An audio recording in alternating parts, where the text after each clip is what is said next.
All right, let's get right into it.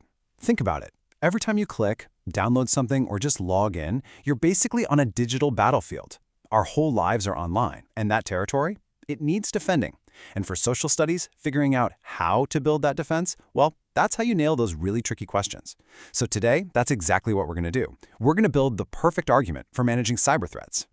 So what's our mission? It's all about this question. Is individual action the best way to manage cyber threats? Now, here's the trap most people fall into. They just pick a side and go all in. But to really get those top-tier marks, you can't do that. You've got to walk down both paths. The agree path, where the individual is the hero, and the disagree path, which says we need a whole team of defenders.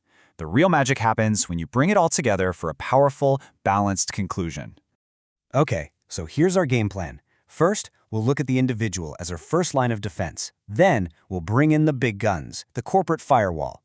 After that, we'll zoom out to see the role of the government and the community. And finally, we're going to pull it all together and forge the ultimate defense. Let's do this.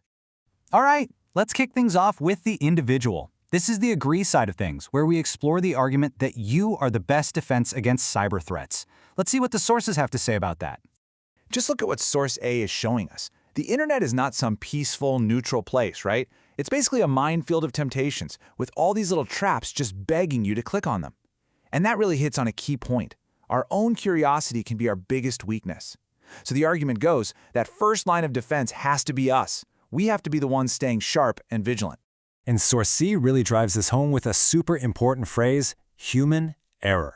You know what they mean, using password 123 as your password, or clicking on that sketchy email from a prince who needs your help. That stuff makes us, the individual, the absolute weakest link.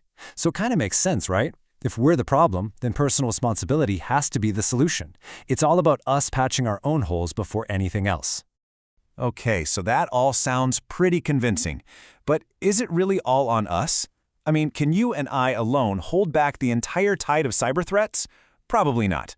So let's add another layer to our defense and bring in the big corporations. And this is where the whole argument flips on its head. I mean, you can be the most careful person in the world, right? But what good is that if the companies holding all your precious data have basically left the front door unlocked and the welcome mat out? That's exactly what Source B is getting at. And then Source F points out something even worse. When these companies do get hacked, they often just keep it quiet.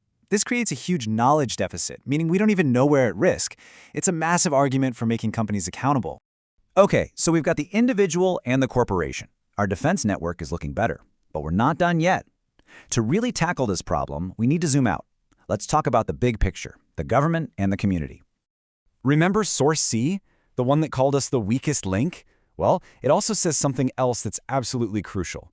It says cybersecurity is a national issue, and that's where the government steps in.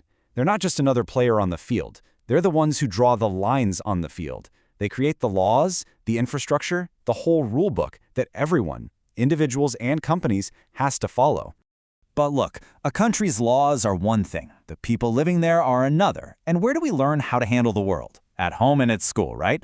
That's what Source E is all about. It argues that we need to arm kids with the right skills, not just tech skills, but the ability to think critically and handle problems when they pop up.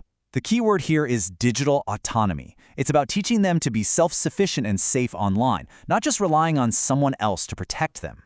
All right, so we have all the components on the table. The individual, the companies, the government, and the community. We've seen why each one is important. Now for the fun part. Let's put it all together and build that killer, top-scoring conclusion.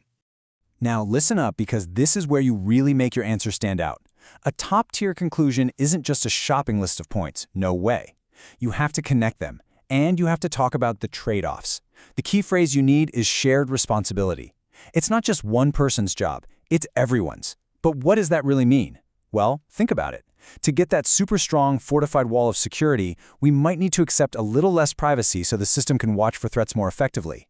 That's a trade-off. Mentioning that, that's what gets you the big marks. So let's do a final review. Lock this in.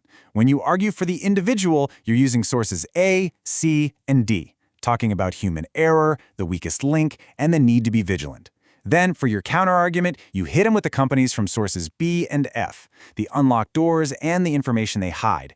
Then you bring in the government from source C, who sets the national rules. And you round it all out with schools and families from source E, who build that digital autonomy from the ground up. See? It all connects. And there you have it. the full blueprint. It's not about finding one single hero to save the day. The best defense is an entire network, a web of shared responsibility. We've given you all the pieces, all the sources, and all the keywords. The only thing left to do is for you to build your winning argument.